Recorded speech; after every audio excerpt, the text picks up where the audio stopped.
Hi guys, welcome back. It's Lisa. If you are new to the channel, welcome. Today I've got a super simple glam DIY for us. We're going to be making an elegant summer centerpiece. So what you'll need is a bulk rhinestone embellishment packet with pearls.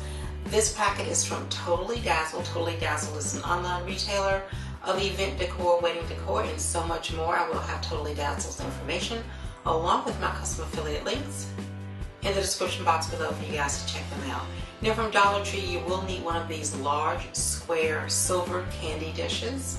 You will need a mini vase or mini candle holder of your choice. I'm going to be using this flared shaped mini vase here. And then I'm going to be using both hot glue and tacky glue on this project. But if you'd like to make any of the components permanent, please use something like E6000 or an epoxy bond, and that will help to make it permanent. These are the items that we'll need in order to complete this beautiful project. If I decide to use additional items, I will list them in the description box below. Let's get started.